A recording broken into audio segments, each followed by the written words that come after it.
Kaze kuri Holy Canaan TV dusangira ijambo ry'Imana Imana yaduteguriye uno munsi. Reka rigufashe nanje rimfashe. Tudatevye reka dufata umwanya dushima Imana.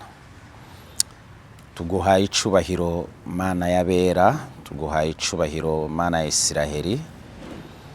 Bana natwe muri no jambo tugiye kumva rigira ico rihinduye mu mitima yacu, dukomeze kwegera ubwiza bwawe, ubushobozi bwa Mpwemu Yera komeze budukoreremwo, kugira ishimwe n'icubahiro bikomeze bibi vyawe mu izina rya Yesu, amen. Nashaka dusangira ijambo ry'Imana riri mu gitabo c'umuhanuzi Mika, ibice 6 umurongo waho w'8. Haravuga ngo ko yakweretse iciza icarico ga yewe muntu, mbega hari ikindi uhoraho akugomba ko atari ugukora ibiroranye no gukunda kugira imbabazi no kugendana n'Imana yawe wicishije bugufi, amen. Imana ishimwe.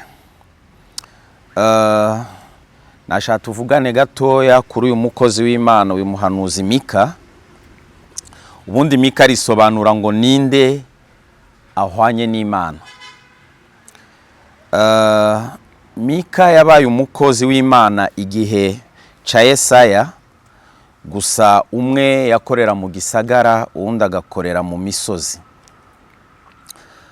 Mu muhamagaro wa Mika harimwo kuvuga yari guhanura ubwoko bw'Abisiraheli n'ubwoko bw'Abayuda ngo bave mu vyaha kugira bakurikira Imana yabo atagasembwa. Mika yahamagariwe kuvuga ubutumwa muri Samariya no muri Yerusalemu. Yabwiraga Abayuda agasubira akabwira ab'i Samariya, akababwira nimuhindukire muve mu kugabitanya, muve mu vyaha murimwo kugira mushobore kuzura n'Imana. Kandi nimutuzura n'Imana izabahana, kandi nimara kubahana izobangaza, ariko kandi izabagarura, kandi nimara kubagarura muzabaho amahoro. Kuri kino gice ca 6 umurongo waho w'8 turabona Mika avuga ngo ko yakweretse iciza icarico. Reka nsubira inyuma gatoya mvuge teme canke umutwe w'iri jambo. Ni jambo rivuga ngo ntukagirane ikibazo n'Imana. Abakristu canke abantu bahamagawe canke ihanga ryiharije ab'Imana yahamagaye, tujya tugira ikibazo cyo kumenyera. Imana iratwiyereka, ikatwiyereka rimwe, Imana igasubira ikatwereka face yayo ubwa kabiri, Imana igatwereka gukora kwayo, Imana ikakwiyereka ko muri kumwe mu bibazo byinshi no mu ngorane nyinshi tora tugenda ducamwo, ikagenda itwereka ukuboko kwayo no gukora kwayo. Ariko umwana w'umuntu twibagira vuba. Nico gituma Imana yigeze kubwira Abisiraheli, irababwira igihugu mbajanyemwo Kanani. Irababwira ni igihugu ciza gitemba amata n'ubuki. Ariko irababwira ngo muzoba no mu mazu mutubatse. Arababwira ariko ntimuzibagire. Mu yandi majambo, Imana irashobora kukwiyereka ukiri no mu butayu, ukiri no mu bihe bigoye, ariko ikagira impungenge y'igihe bizaba bimeze neza. Mu yandi majambo, hano Imana yari ifise impungenge ku Bisiraheli nibamara kurya bagahaga, yari ifise impungenge nibamara kuva kuri ya manu babonaga buri munsi bakagera mu vyuzuye, yari ifise impungenge nibamara kwambara, urabona bari bafise impuzu imwe igenda ikura, uko bakura nayo yarakura, ikirato uko bakura niko cakura. Nibamara kugera aho bahinduranya rero, yari ifite impungenge ko bazayivaho. Noneho niki gihe cya Mika nico kibazo bari barimwo Abisiraheli, ariko Imana isubira kubibutsa, irababwira ko yatweretse icize icarico. Mbega hari kindi Uhoraho atugomba ko? Imana ishaka ko tuba mu murongo ntitubuvemwo. Imana ishaka ko ico twavuganye naco kidahinduka. Nimba yarakubwiye kwica ni icaha, ntukice. Nimba yarakubwiye ko kwiba ari icaha, ntukibe. Yarakubwiye ko gusambana ari icaha, ntugasambane. Ubujanja bujanja ubusigire abisi. Ariko twebwe twamenye Imana hari umurongo itugombaho. Ngo mbega hari ikindi kugomba ko atari ugukora ibiroranye no gukunda kugira imbabazi no kugendana n'Imana yawe wicishije bugufi.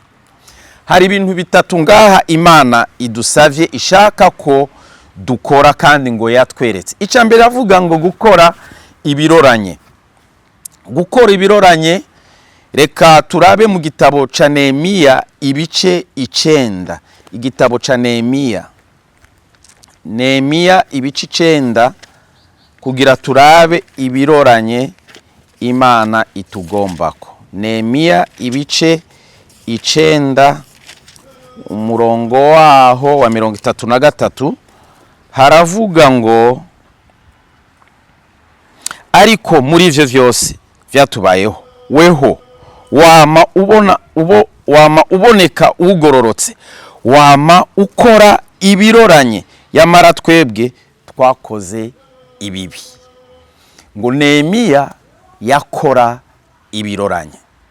Ica kabiri Imana yabwiye Abisiraheli ibicishije mu mukozi wayo Mika, iravuga ngo nukugira ngo ugire imbabazi. Ngo gukunda kugira imbabazi. Luka igice ca mbere, Luka igice ca mbere umurongo waho wa 78. Luka igice ca mbere umurongo waho wa 78 haravuga ngo kubw'umutima w'imbabazi w'Imana yacu niwe uzotuma umutwenzi utugendera uvuye mu ijuru. Kubw'umutima w'imbabazi w'Imana yacu. Hari ijambo rivuga ngo nitugere ikirenge mu ca Kristo Yesu, tugere ikirenge mu c'umwami wacu Yesu Kristo. Hano haravuga ngo kubw'umutima w'imbabazi y'Imana yacu. Mu yandi majambo, Imana ni nyembabazi, natwe twayimenye tugomba kugira imbabazi nk'iz'Imana. Twahindutse abana b'Imana. Abana kenshi bakunze kugira utuntu usanga barakuye kuri base, ugasanga hari ibintu ahuriyeho cyane na se. Natwe tugomba kugira ivyo duhuriyeho na data ariyo Mana yacu, umutima w'imbabazi. Nimba Imana ifite imbabazi, natwe twayimenye tugomba kugira imbabazi. Luka 6 aho nyene hafi 6 ku murongo waho wa 36 haravuga ngo mugire imbabazi nk'uko so agira imbabazi. Data agira imbabazi. Ivyaha dukora ku munsi yari kuba papa canke Imana itagira imbabazi, yari kuba yaraturanduye, yari kuba yaradukuye no mu gitabo c'ubugingo. Ariko kubw'imbabazi agira, haleluya, kubw'imbabazi agira, aravuze ngo mugire imbabazi nk'uko so agira imbabazi. Natwe tugira imbabazi. Abaduhemukira ni benshi, abatugirira ibisanga ni benshi, ingorane duhura nazo ni nyinshi, kandi tugirirwa amakosa n'abantu tutari twiteze ko bo tugirira amakosa. Ni nk'uko natwe tuzigirira papa amakosa atari yiteze ko twazimugirira. Ariko uko atanga imbabazi, natwe dutanga imbabazi. Ijambo rya gatatu yavuze, yavuze ngo kugendana n'Imana yawe wicishije bugufi. Iki cyo kirakomeye, ngo ugize iki? Wicishije bugufi. Abifilipi ibice bibiri, Abifilipi ibice bibiri umurongo waho wa 5, Imana ishaka ko tugira imbabazi nako twicisha bugufi nkuko na Yesu yicishije bugufi. Hano ku Bifilipi ibice bibiri umurongo waho wa 5 haravuga ngo uko Yesu yatubereye akarorero, ngo mugire wa mutima muri mwebwe wari muri Kristo Yesu, uwo naho yarasanganywe ishusho y'Imana, ntiyumviriye yuko gusa kuringanira n'Imana ari ikintu cyo kumirako, ariko yisiga ubusa, yabira ishusho y'umugurano, acika usa n'abantu, kandi abonetse ishusho nk'iy'umuntu, yicisha bugufi, araganduka no gushitsa ku rupfu, kandi urupfu rwo kumusaraba. Nico cyatumye Imana imushira hejuru cyane, ikamuha rya zina rirengeye ayandi mazina yose, kugira ngo amavi yose azafukame mu izina rya Yesu, ayivyo mu ijuru n'ivyo ku isi n'ivy'ikuzimu, kandi indimi zose zize zature yuko Yesu Kristo ari uhoraho, ngo biheshe Imana Data wa twese icubahiro. Amen. Ngo Yesu yasanze ngo kuringanira n'Imana atari ikintu cyo kumiraho, ngo yicishije bugufi agera no ku rupfu, ndetse urupfu rw'agashinyaguro. Iyo bavugaga urupfu rwo kumusaraba rwari rw'agashinyaguro, mwumve rw'agashinyaguro, ariko aremera. Ariko nyuma yo kwicisha bugufi ngo nibyo byatumye ngo ashirwa hejuru. Dufite ikibazo cy'abantu batazi ibyanditswe. Imana uno munsi ikugira uhambaye, ariyo yakuzamuye. Imana igukura hasi ikagushira hejuru, noneho wowe wamara gushika hariya hejuru abantu bose ukabaca amazi, abantu bose ukabasuzugura, abantu bose ukabagaya, ariko ukibagira ko atari wowe wahishikanye. Ngo nitugere ikirenge mu cya Kristo. Yesu mu guca bugufi ngo niho yashizwe hejuru cyane, ariko kandi ngo abishira hejuru ngo bazacishwa bugufi. Mwene data, Imana yagiriye neza ikakuzamura. Mwene data wagiriwe neza ukaba uri kuri position imeze neza. Mwene data wagiriwe ubuntu, Imana ikagushira ahiyaguye. Numenyira ijambo ryuko Yesu yashizwe hejuru kubwo guca bugufi. Wowe ntukomeze kwigira uhambaye atari wowe wigize uhambaye. Imana yo mu ijuru ibaho umugisha. Imana yo mu ijuru ikomeze kubagirira neza. Iri jambo ryariko riravuga ngo ntukagire ibibazo n'Imana. Mika yagendeye inama abisiraheli n'abayuda kugira bashobore kugendera mu murongo Imana yari yarababwiye, bareke kuva mu murongo rimwe bakava mu mugabane Imana yabatoreye, mu mugabane Imana yabashizemwo.